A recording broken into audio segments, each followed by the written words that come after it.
The Silent Watchers. The message arrived at 0300 hours Earth Standard Time, transmitted through quantum channels that humanity wasn't supposed to possess. Commander Reina Santos stood in the hollowed-out chamber beneath Mount Denali, watching as the alien transmission played across the curved display wall. Her dark eyes reflected the shifting patterns of light, years of training keeping her expression neutral despite the weight of the moment.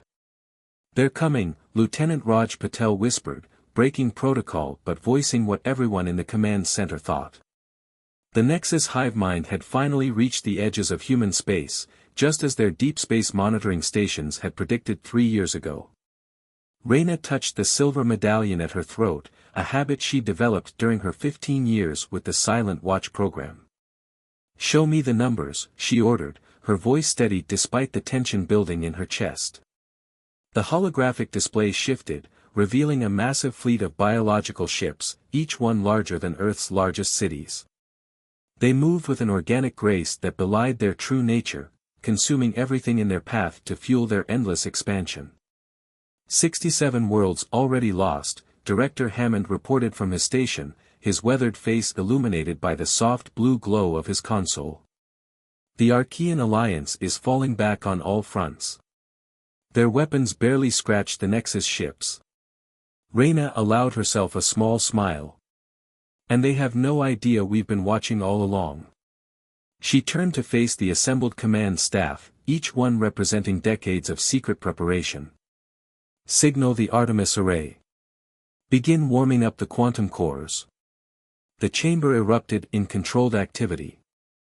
For 3 centuries, humanity had maintained the illusion of technological inferiority, all while building an arsenal that would make their would-be conquerors tremble. Hidden factories in the Kuiper Belt, research stations in pocket dimensions, and weapons that defied the laws of physics as the rest of the galaxy understood them. "Commander," Lieutenant Patel called out, "we're receiving a direct transmission from the Archean Alliance." "There." He paused, surprise evident in his voice, "They're asking for help." "Put it through," Reina ordered, straightening her midnight blue uniform. The main display shifted, showing a being with crystalline features and multiple sensory organs. High Chancellor Xyrix of the Archean Alliance, a species that had once voted to quarantine Earth for being too violent. "People of Earth," the translated voice echoed through the chamber, "we face extinction. The Nexus cannot be reasoned with, cannot be stopped. Our greatest weapons are useless. We—" The proud alien seemed to struggle with the words, "We need your help." Reina let the silence stretch for a moment, remembering all the years of surveillance, of watching the Alliance dismiss humanity as primitive savages. "High Chancellor," she finally responded, "we accept your request for assistance." However, she gestured, and the display behind her changed to show just a fraction of Earth's true fleet. "We have terms." The alien leader's crystalline form flickered with surprise as massive ships emerged from quantum storage, vessels that made Alliance cruisers look like toys. "How, when did you?" "We never stopped preparing," Reina explained, her voice carrying centuries of determination. "When you tried to cage us, we built in secret. When you watched our skies, we built deeper. Every time you dismissed us as primitive, we advanced further." She stepped closer to the screen, her reflection overlaying the alien's shocked expression. "The Nexus thinks it knows war because it can overwhelm through numbers. We'll show them what happens when they face an enemy that has spent centuries preparing for exactly this moment." Behind her, the quantum cores of Earth's hidden arsenal hummed to life, ready to unveil weapons that would rewrite the laws of warfare. Humanity's darkest hour was about to become their finest, and the galaxy was about to learn why trying to cage a species might mean needing them to save you later. "Begin the deployment," Reina commanded, and across the solar system, humanity's true power started to awaken. The hunt was about to begin. Breaking the chains. Admiral Vikram Patel stood at the helm of the Hyperion, Earth's first prototype quantum dreadnought, watching as the massive stellar forge came online. The structure, hidden in a pocket dimension near Venus for the past century, dwarfed anything the Alliance had ever built. Its crystalline arrays captured the raw energy of solar flares, converting them into weapons that could reshape reality itself. Forge activation at 60%, reported Commander Diana Walsh, her fingers dancing across the holographic controls. The Nexus fleet will reach Jupiter's orbit in approximately 43 minutes. Vikram nodded, his weathered face reflecting the golden light of the forge. 300 years of preparation had led to this moment. While the galaxy thought humanity was trapped in their solar system, they had been building an arsenal that could challenge gods. Signal from the Ziraxian refugee fleet, Lieutenant Omar Hassan announced from his station. They're requesting permission to join our battle formation. The Ziraxians, proud warriors who had lost their homeworld to the Nexus just weeks ago. Unlike the rest of the Alliance, they had chosen to fight until the end rather than retreat. Their ships were battered but their spirit remained unbroken. Grant permission, Vikram ordered. Assign them to Defensive Formation Delta. They've earned the right to witness what comes next. He opened a channel to the entire human fleet. All ships, this is Admiral Patel. For 3 centuries, we have carried the burden of knowledge, knowing that something like the Nexus would eventually find us. Today, we show the galaxy why humanity never stopped preparing. The Stellar Forge's activation reached 100%, its massive form pulsing with contained stellar energy. Across the solar system, quantum sensors detected the Nexus fleet's approach. Their biological ships moved with predatory grace, confident in their superiority. They're launching their first wave, Diana reported. Behavioral analysis suggests they're using standard consumption patterns, they still think we're primitive. Vikram allowed himself a grim smile. Deploy the quantum mines. Throughout the space between Mars and Jupiter, thousands of seemingly invisible points suddenly activated. Each one contained a microscopic black hole, held in perfect stasis by technology that had taken humanity decades to perfect. The Nexus ships flew straight into the trap. The first wave of alien vessels simply ceased to exist, their mass pulled into quantum singularities that winked out of existence microseconds later. The second wave tried to adapt, their biological ships attempting to generate protective fields, but humanity had planned for this too. Stellar Forge is ready, Diana announced. Target solutions locked. All ships, battle formation Omega, Vikram commanded. Show them what humanity has been building. The Forge fired, releasing a beam of concentrated stellar plasma contained within a quantum tunnel.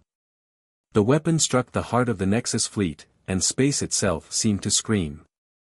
Where the beam touched, reality rippled and tore. Nexus ships didn't just die, they were erased from existence, their very atoms scattered across multiple dimensions.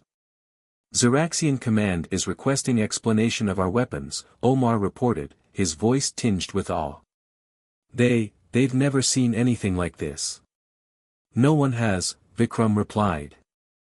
This is what happens when you force a species to build in secret for centuries. We didn't just create weapons, we created new laws of physics. The Nexus fleet, facing real resistance for the first time, began to adapt. Their ships merged together, forming massive organic structures that could absorb more damage. But humanity had planned for this too.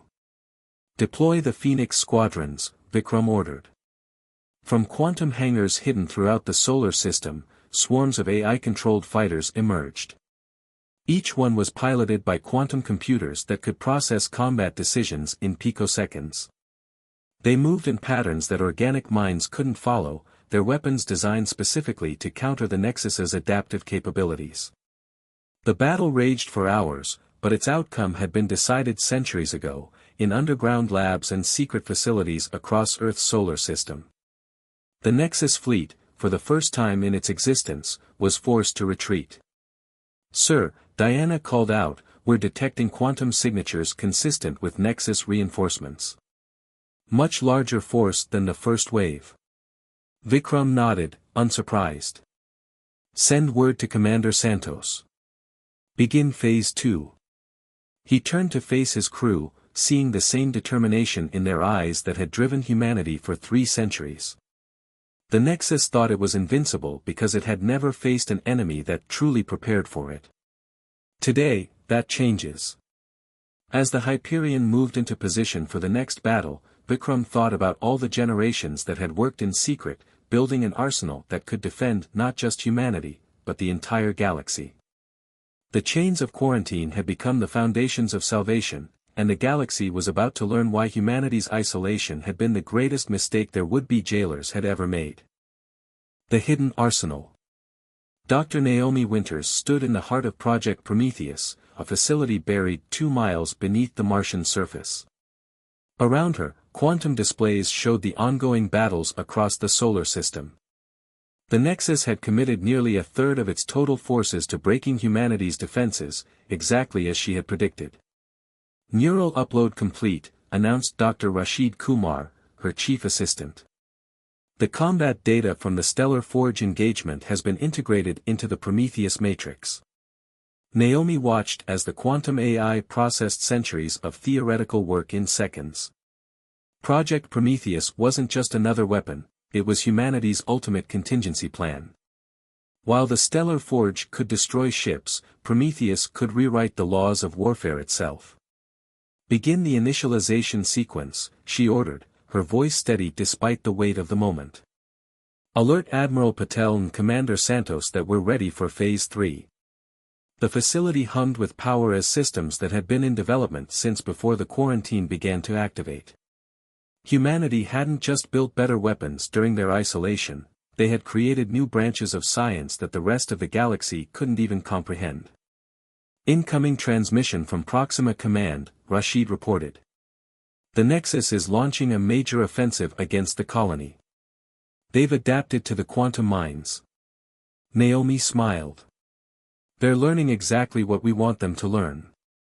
She opened a channel to the defense fleet. This is Dr. Winters. Deploy the resonance fields. Throughout the Proxima system, hidden satellites activated, creating overlapping fields of quantum distortion. The Nexus ships, their biological technology adapted to counter humanity's previous weapons, flew straight into a trap 3 centuries in the making. Quantum displacement technology online, announced Dr. Elena Rodriguez from her station. Reality anchors holding steady. The battle that followed would be studied for generations. As the Nexus fleet engaged human forces near Proxima, Project Prometheus unveiled its true purpose. The quantum displacement fields didn't just damage enemy ships, they rewrote the fundamental rules of spacetime around them. Their adaptive capabilities are failing, Rashid reported with barely contained excitement. The biological quantum cores can't compensate for the reality shifts. Nexus ships began to break apart, their molecular bonds unable to maintain coherence in spaces where the laws of physics changed every microsecond. Those that tried to retreat found themselves trapped in temporal eddies, fighting battles that had already ended. Signal from the Xeraxian command, Elena called out. They're requesting permission to analyze our technology. They're scientists, they're saying this should be impossible. 3 centuries ago, they thought containing us was possible, Naomi replied. Humanity has spent generations proving that nothing is impossible when survival is at stake. The quantum displays showed more Nexus reinforcements arriving, their ships larger and more heavily armored than before.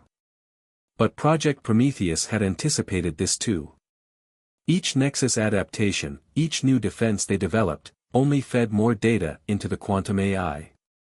They're learning, Rashid observed, watching the tactical displays. Their new ships are trying to generate quantum stability fields. Naomi nodded. And that's exactly what we wanted. Activate the Prometheus protocol. Deep beneath the Martian surface, the quantum AI reached its final stage of evolution. The knowledge of countless human scientists, generations of theoretical work, and real-time combat data merged into something entirely new.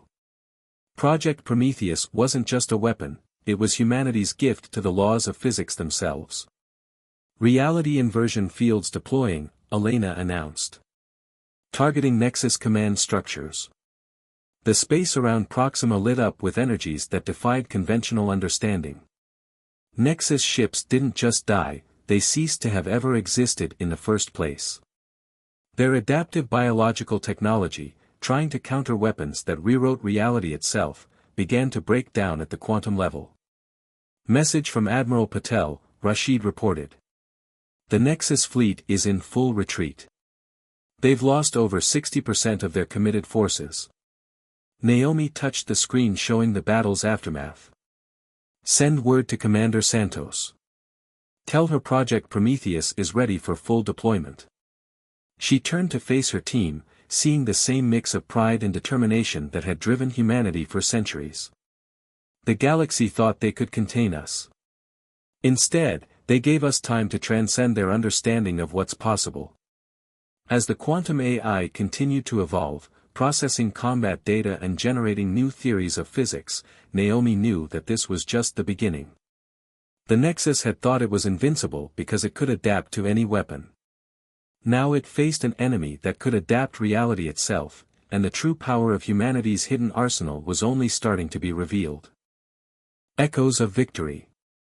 General Marcus Hayes stood at the Tactical Command Center of the Orbital Defense Platform Olympus, watching as humanity's combined fleets prepared for their most ambitious operation yet. The massive holographic display showed thousands of ships gathered from across human space, each one carrying weapons that would have been considered impossible just months ago. Final coordinates received from the Zeraxian scouts, reported Colonel Amara Singh, her hands moving across the quantum interface. The Nexus has consolidated their remaining forces around their core worlds. They're expecting us to attack from conventional space. Marcus allowed himself a brief smile.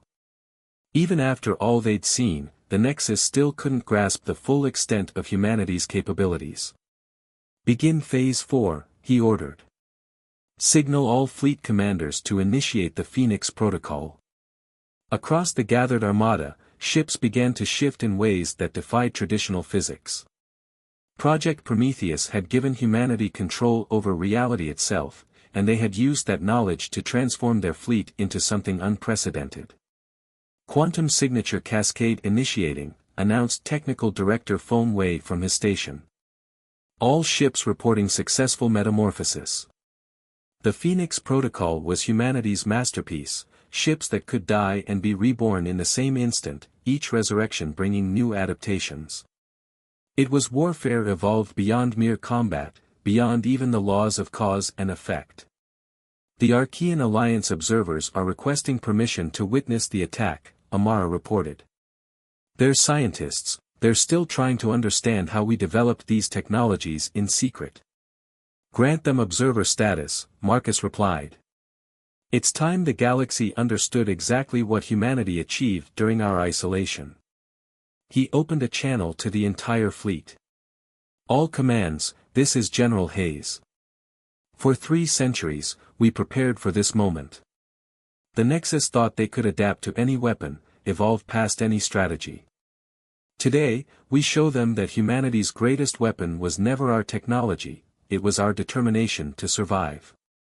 The fleet moved as one, ships phasing between dimensions in patterns that formed a massive, multidimensional siege line around the Nexus core worlds. The Prometheus AI had calculated the perfect deployment, using quantum mathematics that went beyond traditional spacetime.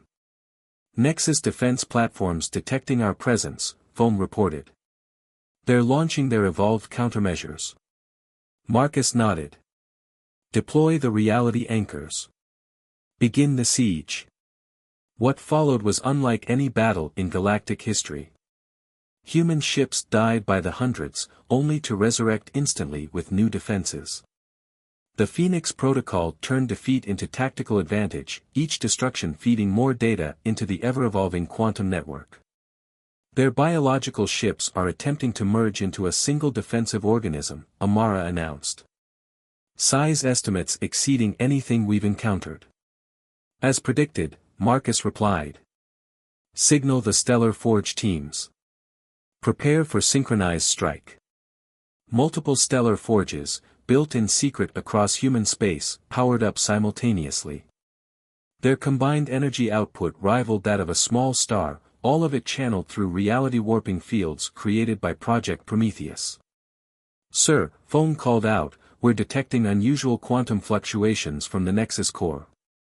They're trying to replicate our technology. Marcus's expression hardened. They still don't understand. Activate the final phase of the Phoenix Protocol. The human fleet, spread across multiple dimensions and reality states, began to pulse with energy that defied measurement. The Phoenix Protocol wasn't just about resurrection, it was about transcendence. All ships, execute synchronized reality inversion, Marcus commanded. Show them what humanity has become. The space around the Nexus core worlds lit up with energies that existed in multiple timelines simultaneously. Human ships didn't just attack, they existed in all possible states of attack at once, their weapons striking from angles that existed outside normal spacetime. The Nexus defensive organism is destabilizing, Amara reported. Their attempt to replicate our quantum technology is causing cascade failures across their neural network. The massive biological structure began to break apart, its adaptive capabilities overwhelmed by weapons that operated on principles it couldn't comprehend. The Nexus had evolved to counter physical threats, but humanity had evolved beyond the physical realm entirely. Message from Commander Santos, Foam announced. Project Prometheus confirms total quantum collapse of Nexus core consciousness. Their hive mind, it's fragmenting. Marcus watched as the battle turned into victory, humanity's arsenal proving that 3 centuries of isolation had created something beyond mere military might. They had reshaped the very nature of warfare, turned the laws of physics themselves into weapons. Send word to all commands, he ordered. Begin containment protocols. The Nexus fragments will need guidance to rebuild without their hive mind. He turned to his staff, seeing the weight of history in their eyes. The galaxy feared us because they thought we were violent. Now they'll respect us because we chose to protect rather than destroy. Dawn of Unity. Captain Jean-Ho Park stood in the newly constructed Chamber of Harmony aboard the diplomatic vessel Concordia, watching representatives from 100 species gather for the most important summit in galactic history. 6 months had passed since the Nexus War, and the galaxy was still coming to terms with humanity's true nature. The last of the reformed Nexus delegates have arrived, reported First Officer Lucia Reyes. Their neural patterns are stable. The transition from hive mind to individual consciousness continues to progress as projected. Jean-Ho nodded, adjusting the formal dress uniform that marked him as Earth's chief diplomatic officer. The Concordia itself was a testament to humanity's new role in the galaxy, a ship built not for war, but for unity, though its quantum core still held power that could reshape worlds. The Archean Alliance representatives are requesting to review the proposed charter again, Lucia added. They seem nervous about the scope of the Terran Defense Covenant. 3 centuries ago, they were nervous about our capacity for violence, Jean-Ho replied. Now they're nervous about our capacity for protection. Some things never change. The Chamber of Harmony filled with delegates, their various forms reflecting the diversity of galactic life. Former enemies sat together, Xeraxian warriors next to reformed Nexus delegates, Archean crystal forms beside species that had once fought bitter wars. All united by the understanding that everything had changed. Dr. Winters's presentation is ready, announced Technical Advisor James Chen. Project Prometheus has prepared the demonstration of shared technology protocols. Jean-Ho stepped onto the central platform, feeling the weight of history.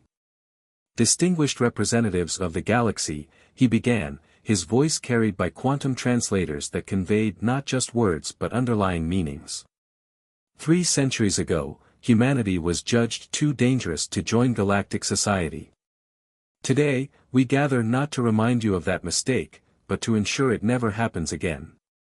The massive display behind him activated, showing the proposed structure of the Terran Defense Covenant. Not an empire, not a mere military alliance, but something new, a framework for sharing humanity's advances while ensuring they would never be misused. Project Prometheus has evolved beyond weapons, Jean-Ho continued. Its quantum AI now studies ways to heal worlds, to restore what was lost. The Phoenix Protocol teaches us not just how to survive destruction, but how to emerge stronger. The stellar forges can rebuild as easily as they can destroy. He gestured, and the display showed transformed Nexus worlds, where former drone soldiers now worked alongside other species, their inherited knowledge of biological technology turned to restoration rather than consumption. Humanity's greatest weapon was never our technology, Jinho declared. It was our understanding that true strength comes from unity, from turning potential enemies into allies. We hid our advances not out of fear, but because we knew that when the time came, we would need to be ready to protect not just ourselves, but all of you. The chamber hummed with discussion as representatives processed his words. The Xeraxian delegation, led by War Chief Kraz, stood first. We have seen humanity's power, the warrior announced. More importantly, we have seen their restraint. The Xeraxian clans support the Covenant. One by one, other delegations stood, offering their support. Even the reformed Nexus representatives, their new individual consciousness still adapting to freedom, pledged their biological technology to the Covenant's peaceful purposes. The quarantine failed, Jinho concluded, but its failure gave us time to become what the galaxy truly needed, not conquerors, not destroyers, but protectors. The Terran Defense Covenant isn't about controlling the galaxy. It's about ensuring that no species ever faces extinction alone again. As the ratification ceremony began, Jinho received a private message from Commander Santos. Project Prometheus has detected something at the edge of known space. Something bigger than the Nexus. Jinho smiled slightly. Humanity had spent 3 centuries preparing for the Nexus. Now, with the galaxy united behind them, they would be ready for whatever came next. The arsenal they had built in secret would become a shield for all species, and the fear that had led to their quarantine would become the foundation of a new era of peace. Send word to Admiral Patel and General Hayes, he sub-vocalized through his quantum link. Tell them to begin preparations. The galaxy finally understands that humanity's greatest weapon was never our capacity for violence, it was our determination to protect what we hold dear. As the Covenant Charter was signed, quantum cores throughout human space hummed with power, stellar forges prepared for new creation rather than destruction, and Project Prometheus evolved ever further. Humanity's arsenal had been unleashed not to conquer the galaxy, but to defend it. The dawn of unity had arrived, and with it, the promise of a future where no species would ever stand alone against the darkness between stars.